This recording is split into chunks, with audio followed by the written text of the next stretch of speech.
Welcome back to all of you.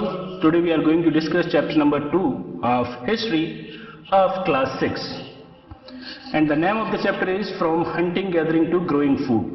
तो आज हम जो चैप्टर पढ़ने वाले हैं वो है चैप्टर नंबर 2 हिस्ट्री का, क्लास है 6 और चैप्टर का नाम है from hunting gathering to growing food. जैसे कि हमें इस नाम से ही पता चलता है कि कुछ लोग थे जो कि पहले हंटिंग गैदरिंग करते थे, यानी कि उनका जो खाना था वो या तो शिकार करते थे या फिर उसको इकट्ठा करते थे, लेकिन बाद में आगे चल करके वो खाना उगाने लगे। कैसे हुआ ये सब, आइए जानते हैं। सबसे पहले हमें तुषार के बारे में पढ़ने को मिलता है। तुषार एक लड़का है जो कि ट्रेन से कहीं जा रहा है और वो खिड़की के पास बैठा हुआ है, तो पास से गुजरने वाली सारी चीजों को देख रहा है। तो उसी समय उसके अंकल उसका कंधा टच करते हैं और उससे पूछते हैं, क्या तुम्हें पता है कि जो रेलवे है वो 150 साल पहले शुरू हुआ है? और इस सवाल से बस ये समझ आता है हमें कि जो इंसानी सभ्यता है, ह्यूमन कल्चर है, it is continuously changing from previous to present and present to future. So there are some peoples, the earliest peoples. तो कुछ लोग थे जो कि सबसे पहले पृथ्वी पर रहते थे। So we know about the people who lived in subcontinent as early as 2 million years ago। तो करीब 20 लाख साल पहले की बात है जबकि ये लोग रहा करते थे हमारी पृथ्वी पर, यानी कि हमारे पूर्वज। Today we describe them as hunter gatherer, और आज हम इन्हें हंटर गैदरर कहते हैं। The name comes from the way in which they got their food. तो जिस प्रकार से वो अपना खाना इकट्ठा करते थे उसी से ये नाम आया हंटिंग गैदरिंग, यानी कि जो जंगली जानवर थे जिनका कि वो शिकार करते थे अपने भोजन के लिए, या फिर कुछ पेड़ों की जड़ें, पत्ते या फल, जो खाने लायक चीजें थी, एडिबल पार्ट्स ऑफ ट्री थे, उनको इकट्ठा किया करते थे। So generally they hunted wild animals, caught fish and birds and gathered fruits, roots, nuts, seeds, leaves, stubs, यानी कि जो भी चीजें हमें एक पेड़ से मिल सकती हैं खाने के लिए वो सारी ये इकट्ठी कर लिया करते थे, चाहे वो जड़ें हों, चाहे वो नट्स हों, चाहे वो बीज हों, चाहे वो पत्ते हों, चाहे वो तना हो या फिर अंडे, यानी कि चीजों को इकट्ठा करना खाने के लिए या फिर शिकार करना, यही इनका काम था। और उस समय उनको ऑफिस तो जाना नहीं होता था। आज की मॉडर्न जो सोसाइटी है वैसी कोई सुविधाएं थी नहीं, तो सिर्फ खाना इकट्ठा करना, खाना खाना और बस यही थी जिंदगी। So hunter gatherers moved from place to place. अब जो हंटर गैदरर थे उनको एक जगह से दूसरी जगह जाना पड़ता था और ऐसा बार बार होता रहता था उनके साथ। आखिर क्यों होता था, ये सवाल हमारे मन में आ सकता है। So there are many reasons for this. तो ऐसा होने के पीछे कई सारे कारण थे, जिनमें से मुख्य 4 कारण जो हैं वो हमारे सामने हैं। तो जो पहला कारण है, if they had stayed at one place for a long time they would have eaten up all the available plant and animal resources। यानी कि अगर वो एक ही जगह पर बने रहें बहुत देर तक तो क्या होगा, उस जगह के सारे पौधे, सारे जानवर वो खा जाएंगे, यानी कि फिर उनका जो भोजन है खत्म हो जाएगा और उनको और भोजन चाहिए आगे जीवित रहने के लिए, तो इसलिए उनको दूसरी जगह जाना ही पड़ता था। So therefore they would have had to go elsewhere in search of food। जैसा कि आप देख रहे हैं इस पिक्चर के माध्यम से बहुत सारे अलग अलग काम जो कि वो लोग किया करते थे उनको यहाँ रिप्रेजेंट किया जा रहा है। सो सेकंड क्या कारण था, रीजन, सेकंड रीजन था animals move from place to place either in search of smaller prey और in the case of deer and wild cattle in search of grass. यानी कि जो जानवर हैं वो 2 तरीके के होते हैं, एक वो जो घास फूस खाते हैं और एक वो जो कि दूसरे जानवरों का शिकार करते हैं। तो दोनों ही प्रकार के जो जानवर हैं वो एक जगह से दूसरी जगह जाते रहते हैं, यानी कि जो दूसरे जानवरों का शिकार करते हैं तो वो शिकार की तलाश में एक जगह से दूसरी जगह जाते हैं, और जो जानवर जैसे कि हिरन, जैसे कि वाइल्ड कैटल, ये घास खाते हैं, और घास भी ऐसा नहीं होता कि एक ही जगह हर रोज घास मिल जाएगी, उनको घास की तलाश में दूसरी जगह जाना ही पड़ता था। अब चूंकि हंटर गैदरर उन जानवरों का शिकार करते थे, तो जब जानवर आगे एक जगह से दूसरी जगह जाते थे तो हंटर गैदरर्स को भी एक जगह से दूसरी जगह जाना पड़ता था। So that is why those who hunted them had to follow their movement. So ये हो गया सेकंड रीजन। तीसरा कारण है plants and trees bear fruit in different seasons, so people may have to move from season to season in search of different kind of plants। यानी कि जो पेड़ पौधे हैं उनमें भी एक खासियत होती है। ऐसा नहीं है कि कोई पेड़ पूरे 12 के 12 महीने फल देता हो, यानी कि सीजन पर डिपेंड करता है कि कुछ पौधे ऐसे हैं, कुछ फल ऐसे हैं जो कि सर्दियों में लगते हैं, कुछ ऐसे हैं जो कि गर्मियों में मिलेंगे, कुछ ऐसे हैं जो बरसात में मिलेंगे। यानी कि सीजन बदलने पर आपको अगर और फल चाहिए तो आपको दूसरी जगह जाना पड़ेगा जहां के दूसरे तरीके के पेड़ हो। तो खाने की तलाश में सीजन बदलने पर हंटर गैदरर्स को दूसरी जगह जाना पड़ता था। चौथा कारण, people, plants and animals needs water to survive. और ये एक बहुत इंपॉर्टेंट पॉइंट है कि चाहे जानवर हो, चाहे पेड़ पौधे हो, सभी को सरवाइव करने के लिए पानी तो चाहिए। तो पानी की तलाश में भी लोगों को एक जगह से दूसरी जगह जाना पड़ता था, क्योंकि दो प्रकार के सोर्सेज होते हैं वाटर रिसोर्स की अगर हम बात करें। एक तो वो जो कि पेरेनियल है, पेरेनियल यानी कि 12 मासी, पूरे 12 महीने जिनमें पानी रहता है, जैसे कि कुछ नदियां हैं उनमें पानी कभी नहीं सूखता। लेकिन दूसरी ओर कुछ झीलें या कुछ तालाब या कुछ नदियां ऐसी हो सकती हैं जो कि सिर्फ सीजनल हो, यानी कि बरसात के सीजन में पानी आ गया पर कुछ समय बाद उनमें पानी खत्म हो जाए। तो ऐसी सिचुएशन में आप जहां रह रहे हैं वहां का अगर पानी सूख गया है, खत्म हो गया है, then you have to move in search of water, और आपको दूसरी जगह जाना ही पड़ेगा पानी की तलाश में। तो ये मुख्य 4 कारण हैं जिनकी वजह से हंटर गैदरर एक जगह से दूसरी जगह जाया करते थे। So now we are moving towards next topic. How do we know about these people? Means if we want to know about these peoples, then what are the sources? अगर हम इनके बारे में जानना चाहें, क्योंकि ये 20 लाख साल पहले रहते थे, तो आज हम इनके बारे में कैसे जान सकते हैं? ये एक बड़ा सवाल है और इसका जवाब हमें हमारे आर्कियोलॉजिस्ट देता है। सो आर्कियोलॉजिस्ट वो लोग होते हैं जो कि पुरानी चीजों के बारे में पता लगाते हैं कि आखिर वो किस काम आती हों। हिंदी में कहते हैं इनको पुरातत्ववेत्ता। तो हंटर गैदरर जो लोग थे उन्होंने कुछ चीजें बनाई और उनका इस्तेमाल किया। तो उन चीजों को जब हम आज पाते हैं तो उनके आधार पर, on the basis of that we guess, पता लगाते हैं, अंदाजा लगाते हैं कि आखिर वो किस काम आती हो।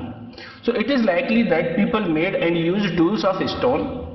तो वो पत्थरों से टूल्स बनाते थे, लकड़ी से बनाते थे और हड्डियों से बनाते थे, जिनमें कि पत्थर एक ऐसी चीज है जो कि लाखों सालों तक सरवाइव कर सकता है। तो हमें जो स्टोन टूल्स मिले हैं उनसे हमने अंदाजा लगाया कि वो जो टूल्स है वो हंटर गैदरर्स के द्वारा यूज किए जाते थे, क्योंकि वो बहुत ही पुराने हैं और उनका क्या डिफरेंट यूज हो सकता है ये भी हमने अंदाजा लगाया है। जैसे कि यहां पर कुछ चीजें बताई गई हैं कि आखिर ये स्टोन टूल्स किस काम में लाए जाते होंगे। तो इनसे मीट काटा जाता होगा क्योंकि वो जानवरों का शिकार करते थे, हड्डियां काटी जाती होंगी, स्क्रैप बार्क जो पेड़ है उसके ऊपर का जो कवर होता है यानी कि छाल, उसको निकालते होंगे, हाइड्स जानवरों की खाल निकालते होंगे, चॉप फ्रूट फलों को काटते होंगे, एंड रूट्स और जड़ों को काटते होंगे। तो इतने सारे काम ये स्टोन टूल से कर लिया करते थे। जैसे कि आप ये पिक्चर देख रहे हैं, इस पिक्चर में ये स्टोन टूल है एक कुल्हाड़ी के जैसा, इसमें एक लकड़ी भी लगाई हुई है, यानी कि लकड़ी का भी प्रयोग करते थे। लकड़ी को एज ए हैंडल यूज करके उनके टूल्स और ज्यादा उपयोगी हो जाया करते थे। Some may have been attached to handles to warn or wood to make spears and arrows for hunting. Other tools were used to chop wood, which was used as firewood.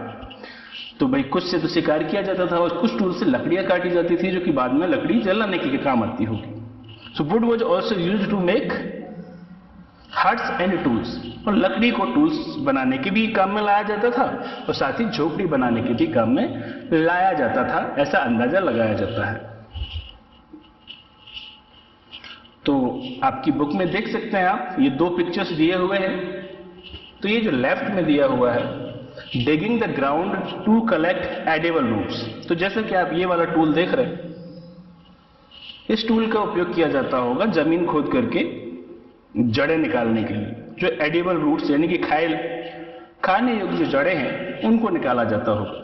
वहीं जो दूसरी ओर आप देख रहे हैं राइट साइड, क्योंकि इस tool की जो नोक है वो काफी शार्प है, पतली है, तो हम अंदाजा लगाते हैं कि पतली वाली जो नोक का टूल है इसको यूज किया जाता होगा कपड़े बनाने के लिए। अब कपड़े तो थे नहीं उस समय, तो जानवरों की खाल निकालते थे और उसी को वो सिल लेते थे कपड़े की तरह। Now we have one more topic, choosing a place to live. तो रहने के लिए एक जगह जो कि हम ढूंढते उस समय, तो वो कौन सी ऐसी जगह होती जो कि हम चुनते। सीधी सी बात है, जहां खाने की चीजें उपलब्ध हो, पानी उपलब्ध हो, तो वहां पर हम रहते। देखते हैं जरा कि हमारी इंडिया में जो हमें साइट्स मिली हैं वो कहां कहां पर है, क्या विशेषताएं है उनकी। So all the places marked with red triangles, आप मैप में देख सकते हैं, और जो रेड कलर से मार्क की गई हैं जितनी भी चीजें, जितनी भी जगह, वो सभी के सभी हंटर गैदरर जहां पर रहते थे ऐसे प्लेस जो कि हमारे आर्कियोलॉजिस्ट ने ढूंढे हैं। तो रेड ट्रायंगल अगर हम देखते हैं तो एक तो ये है जिसको कि हम भीमबेटका बोलते हैं, मध्य प्रदेश में है। बाकी आप देख रहे हैं इधर है हंसगी, इधर है करनूल केव। तो 1, 2, 3 ये 3 जगह हैं जहां पर के हंटर गैदरर रहते होंगे। Palaeolithic sites, Palaeolithic sites means सबसे पहले जो प्रारंभिक टूल्स मिले हैं, जो प्रारंभिक हंटर गैदरर जहां रहते होंगे, वो ये 3 प्लेस है।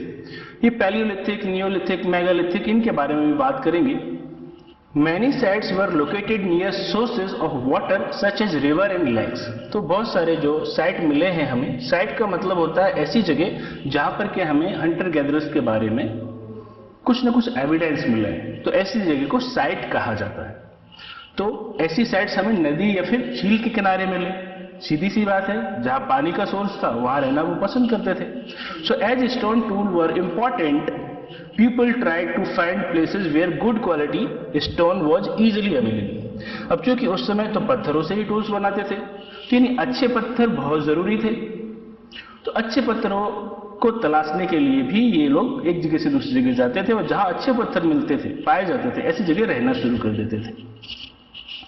तो इसमें आप देख रहे हैं इस मैप में आप देख रहे हैं कि कई कलर हैं, जैसे कि एक ये ब्लू कलर से है न्योलिथिक साइट्स, डाउजली, चिरान, महागरा, और इधर पाकिस्तान में मेहरगढ़, जम्मू कश्मीर में वुरजा होम, इधर ये साउथ में हेल्लोर। तो ये न्यूलिथिक है।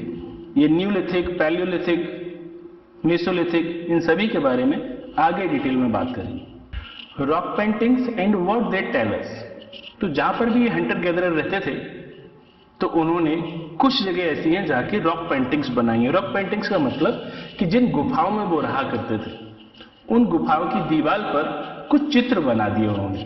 अब चूंकि ये गुफाओं की दीवार पर हमें चित्र मिले हैं, तो इन्हीं को, यानी रॉक यानी पत्थर, पत्थर पर चित्र है, तो रॉक पेंटिंग कहा जाता है। ये हमें कई जगह मिले हैं, और चूंकि वो बहुत अच्छे आर्टिस्ट तो नहीं थे, लेकिन फिर भी उन्होंने जो बनाया है उसको देखकर हम समझ सकते हैं कि आखिर वो क्या दिखा रहे हैं। जैसे कि आप देख रहे हैं, इसमें एक व्यक्ति है जो कि अपने शिकार का पीछा कर रहा है। जहां तक है कि ये हिरन रहा होगा, एक सिंह निकला हुआ दिख रहा है हमें। So many of the caves in which these early people lived have paintings on the walls. Some of the best examples are from Madhya Pradesh and the southern Uttar Pradesh. These paintings show wild animals drawn with great accuracy and skill. तो जैसा कि ये कह रहे हैं कि बहुत अच्छी तरीके से ये ड्रॉ की गई हैं, क्योंकि जो भी उन्होंने ड्रॉ किया है वो आज हम समझ सकते हैं। ये कुछ पिक्चर्स हैं जो कि मध्य प्रदेश में पाए जाने वाले भीम वेटिका नाम की जो जगह है, जो कि हंटर गैदरर लोगों से जुड़ा हुआ एक साइट आज मध्य प्रदेश में पाया जाता है। तो उसकी दीवारों के कुछ चित्रों की ये इमेजेस आप देख पा रहे हैं अपनी स्क्रीन पर। जैसे कि आप देख रहे हैं अलग अलग चीजें बनाई गई हैं, हाथी भी है और कई सारे जंगली जानवर हैं, कईयों में शिकार कर रहे हैं। ये देखिए यहाँ पर इस जहां तक ये गाय या भैंस है जिसको ये पकड़ के लेके जा रहे हैं। ऐसे बहुत सारे क्षेत्र बनाए हैं इन लोगों ने। So this is an old site with caves and rock shelter. तो यहाँ गुफाएं भी हैं और ऐसी जगह है कुल मिला के पत्थरों के बीच में कि आप छुप सकते हैं, बरसात से बच सकते हैं। So people choose these natural caves. तो उस समय के लोग इन जगहों को इसलिए चुनते थे क्योंकि ये उनको आश्रय देती थी, शेल्टर देती थी, पानी यानी कि बरसात से बचा लेती थी, गर्मी देती थी और हवा से भी बचा लेती थी। तो protect from rain, heat and wind, यानी कि बरसात से बचाया, गर्मी से बचाया, हवा से बचाया। और सर्दियों में अगर आप इनके अंदर हैं तो आपको सर्दी से बचा लिया, गर्मियों में अगर हैं आप तो आपको हीट से बचा लिया। So these rock shelters are close to the Narmada valley. और जो नर्मदा नदी की घाटी है, नर्मदा वैली है, उसके नजदीक ये केव्स पाई जाती है, यानी कि पानी का साधन भी उनके पास था। So what is site? जैसा कि मैंने बताया था आपको कि साइट वो जगह होती है जहां पर कि हमें कुछ एविडेंस, कुछ चीजें मिली पुराने समय से जुड़ी हुई। अभी हम चूंकि हंटर गैदरर के बारे में बात कर रहे हैं, तो जहां जहां पर भी हमें हंटर गैदरर से जुड़ी हुई चीजें मिली, उन सभी जगहों को हम साइट कहेंगे। So sites are places where the remains of things means tools, pots, buildings etc were found. So these were made, used and left behind by peoples. जो पहले रहते थे उन लोगों के द्वारा यूज की गई है ये जगह, और ये जो सामान हमें मिल रहा है ये सामान उन्हीं के द्वारा बनाया गया, यूज किया गया। So these may be found on the surface of the earth, buried under the earth, or sometimes even under the water. अब ये जो साइट्स हैं ये हमें तीन जगह में से कहीं भी मिल सकती हैं। ऐसी जमीन पर मिल सकती हैं, या फिर जमीन के अंदर खुदाई करने पर मिल सकती हैं, या फिर कई बार तो वो जगह पानी में डूब चुकी हैं, यानी नदी के अंदर या फिर समुद्र के अंदर भी मिल सकती हैं। Finding out about fire. तो हमें पता चलता है कि वो लोग आग का उपयोग किया करते थे। अब हमें कैसे पता चला वो जानते हैं। सो द कर्नूल केव्स जो कि साउथ में है, मैंने लोकेट करके बताया था आपको, जो ब्लू कलर के जो स्क्वायर्स बने हुए हैं, देख सकते हैं आप वापस से मैप पर जाकर के। So traces of ash have been found, यानी कि जो कर्नूल की गुफाएं हैं वहां पर हमें राख मिली। अब राख तो तभी बनेगी जब लकड़ियों को जलाया जाएगा, तो उससे हमने सीधा सीधा अंदाजा लगाया कि वो आग जलाया करते थे। So this suggests that people were familiar with the use of fire. So fire could have been used for many things. अब आग का उपयोग क्यों किया जाता होगा? तो बड़ी सिंपल सी बात है, उस समय घर नहीं हुआ करते थे कि आप घर के अंदर बड़े सुरक्षित अपने रूम में हैं, कुंडी लगा ली और किसी का टेंशन नहीं। उस समय तो आप खुले में रह रहे थे, या फिर गुफा में भी रह रहे थे, तो गुफा में कोई दरवाजा नहीं था, कोई भी जानवर आकर के आप पर अटैक कर सकता था।